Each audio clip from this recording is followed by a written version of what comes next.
Welcome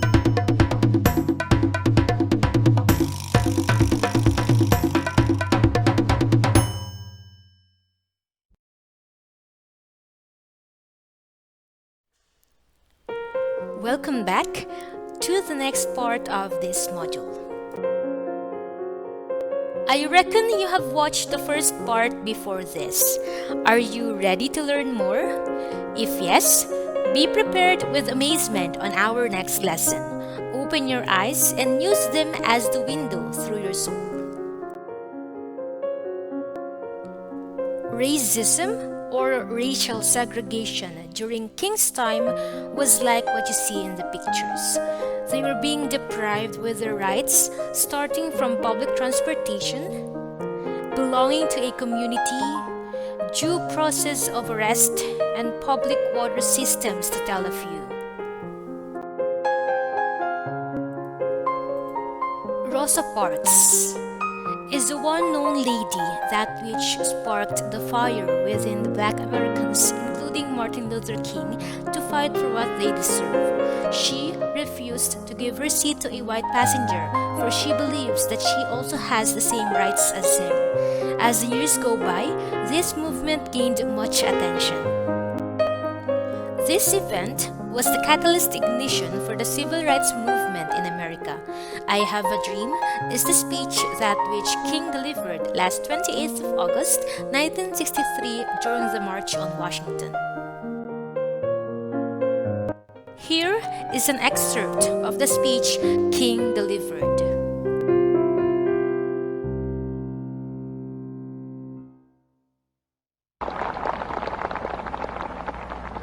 So even though we face the difficulties of today and tomorrow, I still have a dream. It is a dream deeply rooted in the American dream. I have a dream that one day this nation will rise up and live out the true meaning of its creed. We hold these truths to be self-evident, that all men are created equal.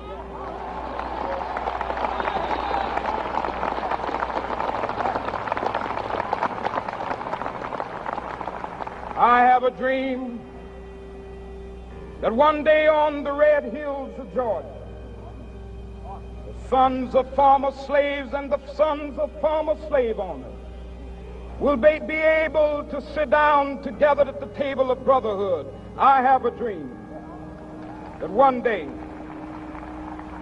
even the state of Mississippi, a state sweltering with the heat of injustice, sweltering with the heat of oppression, will be transformed into an oasis of freedom and justice. I have a dream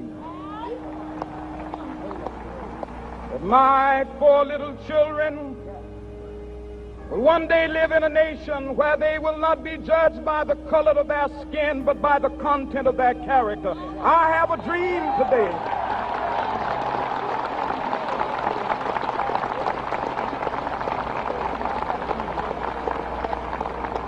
I have a dream that one day down in Alabama, with its vicious racists, with its governor having his lips dripping with the words of interposition and nullification, one day right there in Alabama, little black boys and black girls will be able to join hands with little white boys and white girls as sisters and brothers. I have a dream today.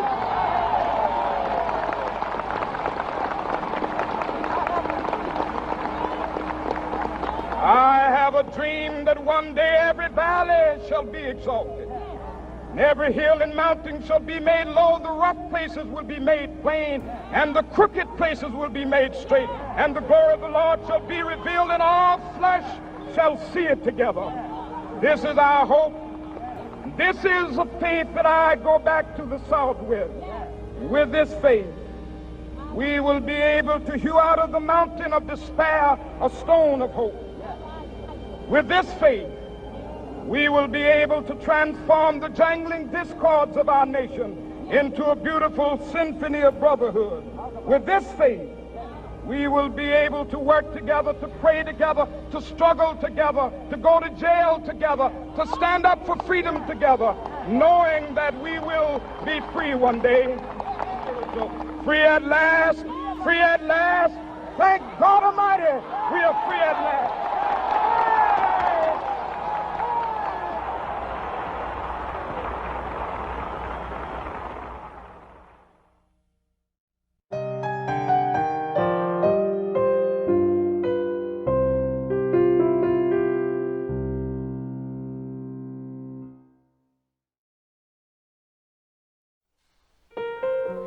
In order to fully understand the speech, let us meet the author himself, Reverend Martin Luther King Jr. Martin Luther King Jr. was raised in Georgia. He was a Christian minister and activist.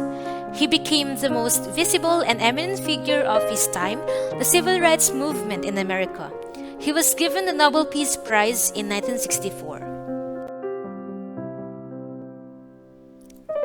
I Have a Dream by King is one of the most memorable speeches of all time. Through this speech, he was able to somehow light the unity and equality that they longed for so many years. He employed the oratorical strategy of verbally embracing American civil religion in order to hold America responsible for its uncivilized negligence of its own constitutional virtues. Much of the greatness of this speech is tied to its historical context. Let us take our focus on the 7 key lessons in speech writing that can be extracted. Number 1, emphasize phrases by repeating at the beginning of sentences. The use of anaphora is evident throughout the whole speech. Phrases such as 100 years later, now is the time, we must, I have a dream, and more show this. Number 2, repeat key theme words throughout speech. The most commonly used noun is freedom, which is used 20 times in the speech. This makes sense since freedom is one of the primary themes in this literary genre. Number 3, utilize appropriate quotations or allusions. Consider the allusion used by Martin Luther King Jr. 50 years ago. This refers to Lincoln's famous Gettysburg Address speech, which began 47 years ago. This allusion is particularly poignant given that King was speaking in front of the Lincoln Memorial. Another key lesson in speech writing that we can extract from this genre is number 4. The usage of specific examples to build a strong argument. One way that Martin Luther King Jr. accomplishes this is to make numerous geographic references throughout the speech. We have go back to South Carolina, go back to Georgia.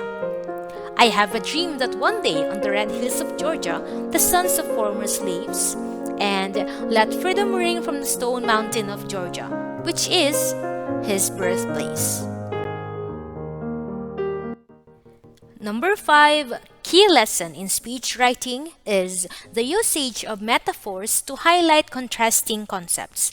One of the interesting things about this speech is that they tend to influence the way the hearer understands something, even when the hearer does not recognize that a metaphor is being used. We have here 2 examples. Joy's daybreak to end the long night of their captivity, and the Negro lives on a lonely island of poverty in the midst of a vast ocean of material prosperity. Number 6 is the use of simile to explicit comparison. The comparison may be directly or indirectly.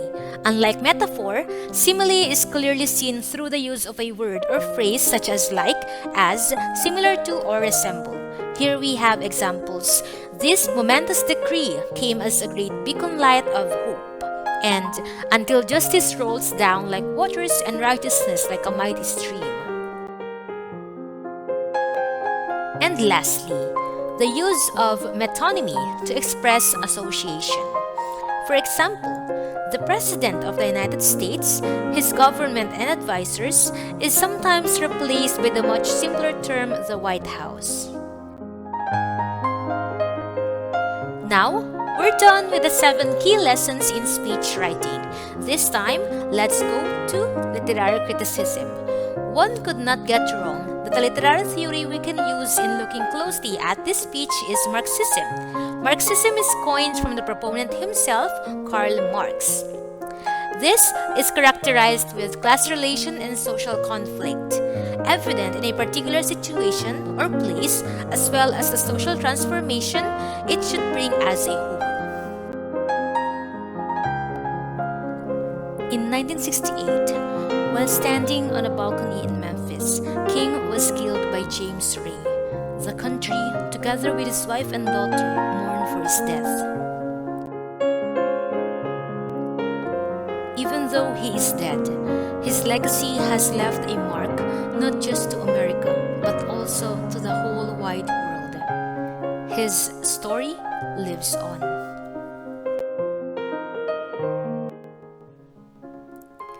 That will be the end of our module number 6. I hope you learned a lot, students. Thank you for listening. Happy learning at home with lessons made easy by Olivarian GoTeach. One proud Olivarian.